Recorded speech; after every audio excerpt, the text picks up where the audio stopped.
ഇന്നേ അടിപൊളിയായിട്ടുള്ളൊരു hotel chicken കറിയാണ് കേട്ടോ വെക്കാൻ പോകുന്നത്. അതിനായിട്ട് പാൻ അടുപ്പത്ത് വെച്ച് എണ്ണ ഒഴിച്ചു കൊടുത്ത് എണ്ണ ചൂടായതിനു ശേഷം അതിൽ കടുകിട്ട് പൊട്ടിച്ചു കൊടുക്കുക. തക്കാളിയും നീളത്തിലരിഞ്ഞ സവോളയും കുറച്ച് പച്ചമുളകും കൂടിയാണ് അതിലേക്ക് ചേർത്തിട്ട് കൊടുക്കുന്നത് കേട്ടോ. ഇഞ്ചിയും വെളുത്തുള്ളിയും പേസ്റ്റ് ആക്കിയതും കൂടെ അതിലേക്ക് ചേർത്ത് കൊടുക്കുന്നുണ്ട്. നന്നായി വഴറ്റിയതിന് ശേഷം അതിലേക്ക് ആവശ്യത്തിന് മല്ലിപ്പൊടിയും ഗരം മസാലയും ചേർത്ത് കൊടുക്കുന്നുണ്ട്. മുളക് പൊടി കുറച്ചാണ് കേട്ടോ ചേർത്ത് കൊടുത്തിരിക്കുന്നത്. അത് കാശ്മീരി മുളക് പൊടിയാണ് ചേർത്ത് കൊടുത്തിരിക്കുന്നത്. ആവശ്യത്തിന് കുരുമുളക് പൊടിയും കൂടെ ചേർത്ത് കൊടുത്തിരിക്കുന്നുണ്ട്. നന്നായി ഇളക്കി മൂപ്പിച്ചതിന് ശേഷം, നന്നായി മൂക്കണം കേട്ടോ. അങ്ങനെ മൂപ്പിച്ചതിന് ശേഷം അതിലേക്ക് നന്നായി മൂക്കണേ.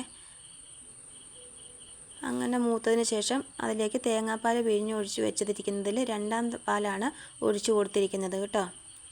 നന്നായി ഒന്ന് ഇളക്കി തിളച്ച് വരണം. നന്നായി തിളച്ചതിന് ശേഷം അതിലേക്ക് ചിക്കൻ ഇട്ട് കൊടുക്കുക.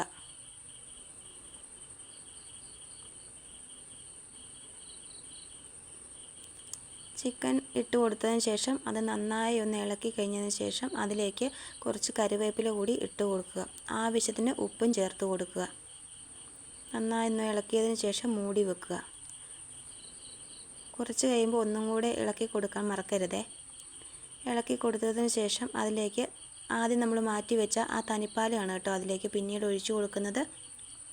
പിന്നെ കുറച്ച് കുരുമുളക് ചതച്ചതാണ്, അതും കൂടി അതിലേക്ക് ചേർത്ത് കൊടുക്കുന്നുണ്ട്. ആവശ്യത്തിന് മല്ലിച്ചപ്പും കൂടെ ചേർത്ത് കൊടുക്കുന്നുണ്ട്. ഓരോരുത്തർക്കും എന്തോരം വേണം അതിനനുസരിച്ച് മല്ലിച്ചപ്പ് ചേർത്ത് കൊടുക്കാം കേട്ടോ.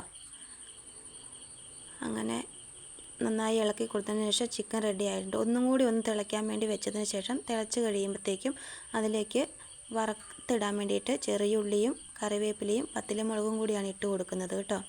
അത് നന്നായി ഒന്ന് മൂത്തതിന് ശേഷം അതിലേക്ക് ഒഴിച്ചു കൊടുക്കുക. ഇപ്പം ചിക്കൻ കറി ഇവിടെ റെഡി ആയിട്ടുണ്ട്.